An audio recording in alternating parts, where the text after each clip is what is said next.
अध्याय 4 श्लोक 36 भगवत गीता।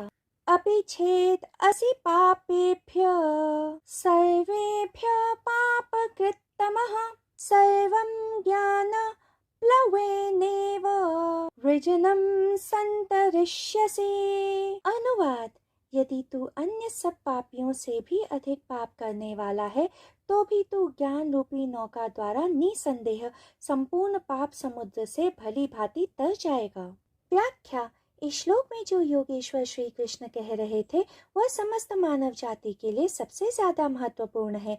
वे अर्जुन से कह रहे थे कि यदि तू समस्त पापियों में से भी सबसे बड़ा महापापी है तब भी ज्ञान की एक किरण अज्ञान के अंधकार रूपी पाप को नष्ट कर देगी। इसका यह अर्थ नहीं है कि मनुष्य जानबूझकर पाप करता रहे, क्योंकि बस ज्ञान की एक किरण उसके सारे पापों को क्षीण कर देगी। इसका अर्थ यह है कि जो पूर्व जन्मों से लेकर वर्तमान तक मनुष्य ने अज्ञानतावश कई प्रकार के पाप किए हैं, उन सबको ज्ञान की एक किरण नष्ट कर देगी।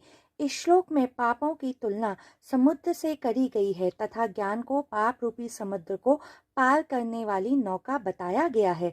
भारतवर्ष में वाल्मीकि तथा अंगुलीमाल जैसे कई कुख्यात डाकुओं तथा हत्यारों की सत्य कथाएं उदाहरण है कि इन सबको जब ज्ञान की एक किरण ने छुआ तो इनके समस्त पाप नष्ट हुए तथा ये सब प्रख्यात ऋषि मुनि भिक्षु ज्ञानी जन बने। मनुष्य को स्मरण रखना चाहिए कि पाप को पुण्य से नहीं काटा जा सकता है, क्योंकि पुण्य एक कृत है जिसे करने के लिए चाहे जितना सूक्ष्म ही क्यों न हो पाप करना ही पड़ेगा। स्मरण रहे कि जब मनुष्य श्वास भी लेता है तो विज्ञान कहता है कि वायु के साथ साथ उसकी नासिका के भीतर अनेक जीवित जीवाणु भी प्रवेश करते हैं जो इस कारण नष्ट हो जाते हैं। सत्य तो यह है कि मनुष्य का श्वास लेना भी पाप उत्पन्न करता है।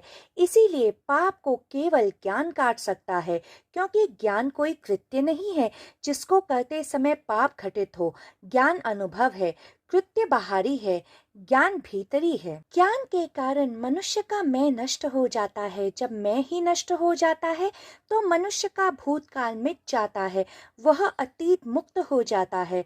मनुष्य के अनंत अनंत जन्मों से पापों की एक लंबी श्रृंखला उसके साथ चली आ रही है, परंतु योगेश्वर श्री कृष्ण इस श्लोक में अर्जुन से कह रहे थे कि ज्ञान की नौका समान एक किरण तुझे अज्ञान के अंधकार से पाप के समुद्र से पार कराने में सक्षम है।